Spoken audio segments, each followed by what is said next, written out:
Olá, boa noite. Está começando mais uma edição do Jornal Toda Hora. Agora é meia-noite e eu te convido a acompanhar comigo as notícias dessa madrugada. Ficou mais fácil cometer infrações de trânsito no Brasil sem perder o direito de dirigir. Com as mudanças feitas nas regras para os motoristas, diminuiu o número de carteiras de habilitação suspensas e aumentou bastante o número de multas. O Brasil registrou em 2024 o maior número de multas de trânsito da sua história. Cerca de 75 milhões de infrações foram aplicadas em todo o país. Apesar do aumento expressivo, o número de suspensões da Carteira Nacional de Habilitação atingiu o menor patamar desde 2013, com 290 mil documentos suspensos no período. Segundo especialistas em mobilidade urbana e direito de trânsito, essa desconexão entre multas e penalizações mais severas é reflexo direto das alterações promovidas no Código de Trânsito Brasileiro entre 2021 e 2022. Entre as mudanças está o aumento do limite de pontos acumuláveis antes da suspensão. Passou de 20 para 40 pontos em um período de 12 meses. Outro fator que contribui para a queda nas suspensões é a flexibilização de exigências, como o prazo para exames toxicológicos, além da redução de penalidades aplicadas a empresas que não identificam condutores infratores. Atualmente, quando um veículo registrado em nome de pessoa jurídica comete uma infração e o motorista responsável não é informado, os pontos não são mais computados, apenas o valor da multa é dobrado.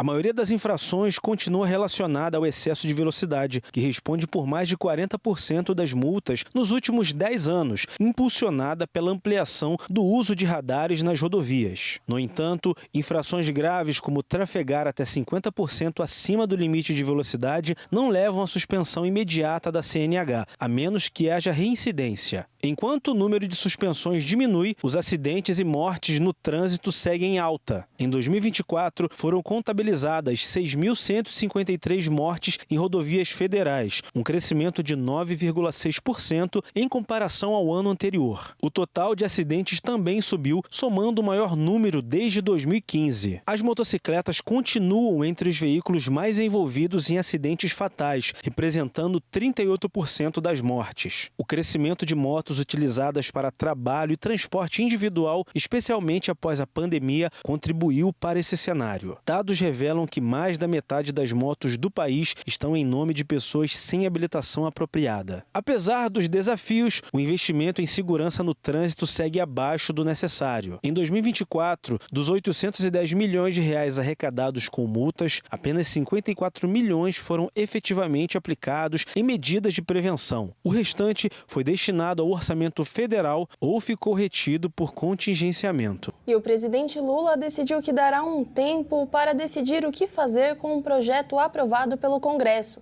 que aumenta o número de deputados federais no país.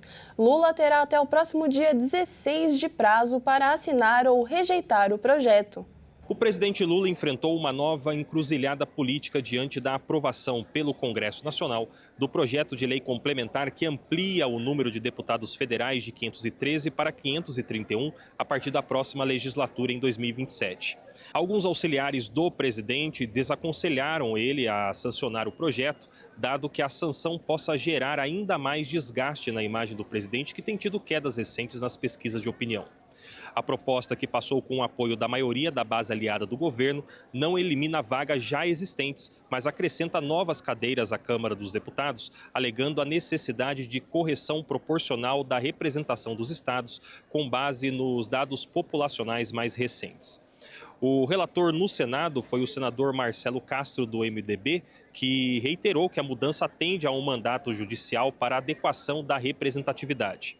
Apesar da aprovação expressiva no Congresso, a proposta não passou sem críticas.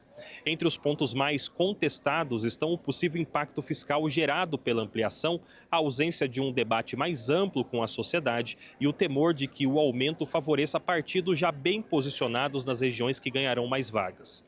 Críticos também apontam para o risco de elevação das despesas permanentes com a manutenção de um maior número de parlamentares e de suas estruturas de gabinete. Atualmente, o Brasil já figura no topo do ranking internacional no que diz respeito ao custo de funcionamento de seu legislativo. Um aumento no número de cadeiras tende a pressionar ainda mais o orçamento público, especialmente no momento em que o governo busca cumprir metas fiscais e conter despesas. O presidente também lida com as consequências da recente derrota sofrida no Congresso com a derrubada do decreto presidencial que elevava as alíquotas do IOF sobre operações de crédito, câmbio e também seguros. As duas situações impõem ao Planalto um delicado exercício de equilíbrio político. Em ambas, o governo precisa avaliar se assume um enfrentamento com o Congresso ou adota uma postura de contenção para evitar o agravamento, o que já deixa complexa a relação entre os poderes. E o salário médio de juiz disparou, superando o teto. Uma nota técnica publicada pelo movimento Pessoas à Frente mostrou que a média de remuneração líquida dos juízes brasileiros já passou de 65 mil em março. Na média anual, houve um aumento de 21,95% no rendimento líquido. A remuneração média teria passado de 45 mil em 2023 para quase 55 mil no ano passado. E é esperado um novo grande salto no valor no fim deste ano. O cálculo considera os valores efetivamente depositados na conta bancária, depois de descontos como previdência e o pagamento de impostos. O crescimento acelerado é movido por auxílios e outros benefícios, que crescem mais do que o salário do juiz. Os adicionais representavam 11,8% da remuneração dos juízes em setembro de 2017. Passaram a 43,7% em janeiro de 2025. O estudo avalia que se a trajetória de alta permanecer, em breve mais da metade do que os magistrados recebem, virá desses penduricalhos, que entram no contra-cheque dos magistrados sem respeitar o limite e sem pagar imposto de renda. O volume de adicionais que aparecem na folha de pagamento dos magistrados atingiu o recorde de 4,5 bilhões no primeiro trimestre deste ano. 2 tipos de penduricalhos têm turbinado esses pagamentos. Um extra por acúmulo de trabalho e função. Os novos adicionais retroativos. A ONG Movimento Pessoas à Frente debate atualmente na Câmara dos Deputados para que a reforma administrativa contemple o combate aos supersalários. No ano passado, o governo já enviou ao Congresso uma proposta para limitar os supersalários e um novo projeto com a definição das verbas para limitar os pagamentos acima do teto. No Senado, há outra proposta em tramitação, mas o texto acaba criando exceções. Essa edição do Jornal Toda Hora fica por aqui. Acompanhe nosso canal no YouTube, onde você pode conferir todos os nossos jornais e se manter bem informado. Nos veremos novamente às 1h35 com mais notícias. Até logo!